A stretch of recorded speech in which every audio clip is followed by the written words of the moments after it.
Donc, Steph, hockey féminin, justement, on en a parlé la semaine dernière. La finale du hockey collégial est commencée. Et John Abbott, en fait, a remporté le premier match de cette finale. Oui, John Abbott, qui techniquement ne sont pas les favorites. Là. C'est quand même Lennox qui a remporté le championnat de saison. Donc, mais pas facile pour Lennox de jouer une équipe là, aussi physique avec une gardienne qui est au top de sa forme, là, qui a eu un gros mot à dire là, dans la victoire contre Limoilou, qui, encore une fois, là, techniquement, c'était pas elles les favorites, considérant qu'elles avaient terminé troisième. Donc, un match, statistiquement, Lennoxville a dominé. Hein, j'ai l'impression qu'on dit un peu la même chose que contre Limoilou. Donc, Lennoxville a dominé. C'est 23-6 ou 23-7, je crois, les tirs en troisième période. Là, je ne les ai pas devant moi, mais de mémoire. Puis, aucun but donné par Alessia Mesola. Là, je m'excuse si je prononce mal son nom. Donc, vraiment, elle est tout feu, tout flamme. Puis, on finit ça dans un filet désert là, pour John Abbott, le seul but qui a été marqué là, à la fin du match, parce que tous les 3 autres buts là, qui avaient donné les devants 2-1 à John Abbott ont tous été marqués au cours de la première période. Donc, ça a été un match le plus étalé. Bon, évidemment, Lennox qui perd par un but, on ouvre la machine. On l'a vu un peu contre André Laurando, là, la trentaine de tirs, les 4 buts qu'elles avaient été capables de marquer en troisième. Là, à ce moment-là, c'est pas arrivé. Donc, premier petit revirement dans la série, parce que le match était quand même à Lennoxville. Sinon, pour ce qui est du deuxième match, en fait, il y a un petit changement à l'horaire, donc il va avoir lieu samedi à John Abbott. Et John Abbott va retrouver aussi 2 de ses joueurs qui étaient partis au mondial. Oui, exactement. Donc, 2 excellentes joueuses, là, Barberetti et le Skoda, là, qui étaient 2 de leurs meilleures attaquantes. C'est deux joueuses qui sont d'origine française. Donc, elles sont présentement au mondial. Bon, évidemment, elles jouent pour l'équipe de France. Donc, évidemment, là, l'équipe de France ne passera pas en ronde quart de finale. Là. Elles vont terminer dernière du pool B. Mais c'est une expérience, évidemment, là, une très, très grande expérience. D'ailleurs, la capitaine actuelle de l'équipe de France est une ancienne joueuse là, des Carabins, Laure Baudry, qui a fait ses 5 années universitaires avec l'Université de Montréal, donc qui est fièrement là, la nouvelle capitaine de l'équipe, qui remplace l'ancienne capitaine qui était également une Carabin. Donc, il y a quand même beaucoup de joueuses là, françaises qui viennent au Québec. Il y en a qui jouent pour les Patriotes. Donc, il y a quand même plusieurs joueuses de l'équipe nationale de France qui sont ici au Québec. Donc, c'est quand même 2 piliers offensifs. Là, c'est 2 de leurs 4 meilleures attaquantes au niveau de la saison, au niveau des séries éliminatoires. Je crois bien là, que Manon Lescodin avait 8 points en 4 matchs, dans les 4 seuls matchs qu'elle a joués là, au niveau des matchs de série cette année. Donc, c'est sûr que ça va faire une différence. En même temps, peut-être que Lennox a été un petit peu piqué au vif aussi.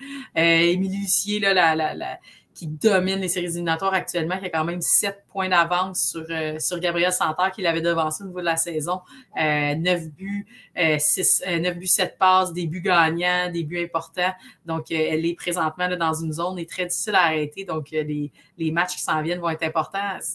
C'est sûr que c'est un 3 de 5, mais en même temps, les 2 matchs se jouent dos à dos. Là, c'est samedi-dimanche, donc rapidement. Donc, c'est sûr que autant... on souhaite pour nous là, que Lennox revienne, je peux dire, dans la série, égale la série pour s'assurer d'avoir un 3e week-end. Mais advenant là, que ce soit John Abbott qui va être à la maison, c'est sûr que là, la pression va être très grande pour le 3e match sur Lennox à la maison. Et ça peut se compléter plus vite qu'on le pensait aussi à ce moment-là. Oui, exactement. Et en même temps, John Abbott a gagné l'an passé. On en a parlé, c'était contre Lennoxville. Donc, c'est sûr que il y a aussi une expérience qui est là. Noémie Marin, là, qui est quand même une entraîneur, beaucoup d'expérience, qui a joué sur le programme d'équipe nationale, qui a coaché aussi là, au niveau du programme d'équipe nationale. C'est quelqu'un qui est quand même très, très expérimenté. Les joueurs ont John Abbott, pour ceux qui suivent le collégial, ont une identité extrêmement physique, extrêmement difficile à jouer contre. En général, l'équipe la plus punie ou à peu près depuis plusieurs années. Donc, c'est sûr que en hockey on dirait du bon hockey de play-off, mais eux, ils jouent ça, je dirais, pas mal à l'année longue. Oui. Sinon, également, on voulait parler du championnat du monde de hockey féminin. On en a parlé, on a mis la table la semaine dernière pour cette compétition. Et là, bon, la phase de groupe a quand même beaucoup avancé. Le Canada qui demeure invaincu, justement, à l'issue de cette étape. Oui, bien évidemment, le gagnant du groupe A, hein, c'est historiquement toujours entre le Canada et les États-Unis. Et donc, ça revient toujours au match des deux équipes l'une contre l'autre. Et pour beaucoup là, qui ont quitté le match hier soir, le Canada l'a remporté en fusillade, donc un 4-3, ce qui fait que le Canada termine la première, on le voit ici, là, en tête du groupe A. On s'entend là, les quarts de finale pour le Canada et les États-Unis. Pardonnez-moi l'expression, ça va être un walk in the park. Donc, elles vont jouer contre des équipes du groupe B. Donc, assurément, là, on s'attend donc les plus faibles. Donc, Suède, il n'y aura plus de changement. Présentement, le match qui se joue, c'est un match du groupe A. Donc, c'est à savoir, est-ce que c'est la Suisse ou la Tchéquie qui va finir troisième? Donc, ça a une incidence majeure parce que la Finlande, qui évidemment finit premier du groupe B, on le sait, le championnat du monde l'année passée a été très difficile pour les Finlandaises. L'entraîneur-chef est parti. Ils ont perdu un match là, que personne ne s'attendait, même si elles avaient dominé. Donc, évidemment, elles terminent première du groupe B. Donc, c'est ces joueuses-là qui vont jouer le troisième, alors que quatrième et cinquième, ben eux s'affrontent. Donc, je ne sais pas si les équipes ont vraiment envie de gagner le match aujourd'hui parce que si on a le choix de jouer le Japon ou la Finlande, moi, mon choix est assez facile.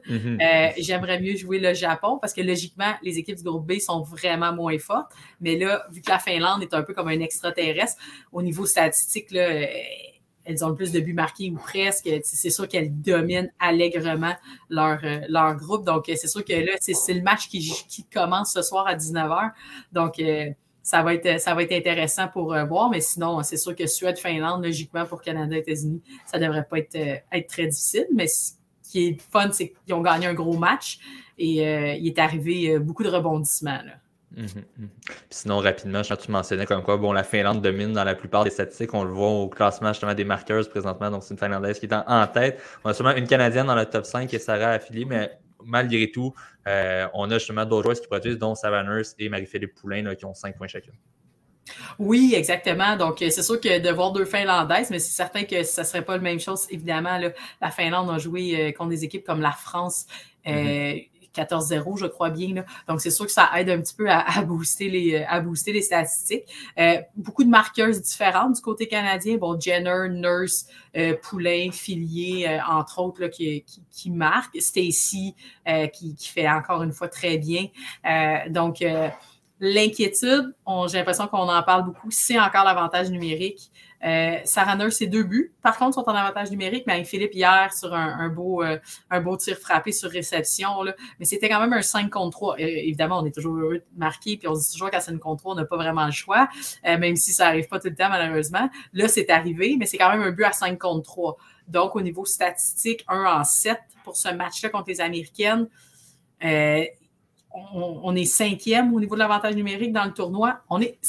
Canada est à 20%. C'est sûr qu'un pourcentage de 20% sur une saison, on est heureux de ça sur un événement à court terme. Quand des équipes sont dans le 27, dans le 30, c'est sûr que ça peut avoir un impact sur un match qui va potentiellement être bon. Là. Évidemment, soit une demi-finale ou une finale là, qui vont être des matchs logiquement plus serrés pour le Canada. Donc ça, c'est sûr que ça doit être un élément là, qui est une inquiétude là, pour Troy Ryan et le groupe d'entraîneurs et les joueuses. En même temps, Anne-Renée a fait le travail hier au niveau des tirs de barrage. Donc, ça aussi, c'est rassurant. Et ceux qui ont vu le match, le Canada qui a donné 2 buts en 35 secondes dans les 50 dernières secondes, ça n'arrive pas souvent. Donc, en même temps, montrer du caractère, être capable de remporter ce match-là. Et en même temps, on s'excuse. Et en même temps, les Américaines ont quand même démontré beaucoup de caractère à marquer 2 fois. Donc, eux aussi, il y a quand même un petit boost là, à aller chercher. Et elles ont marqué dans le même pool beaucoup plus de buts que les Canadiens. C'est surtout après la série de la rivalité avec la remontée canadienne qu'on a eu de voir les États-Unis justement revenir, si on veut, derrière dans un match comme ça.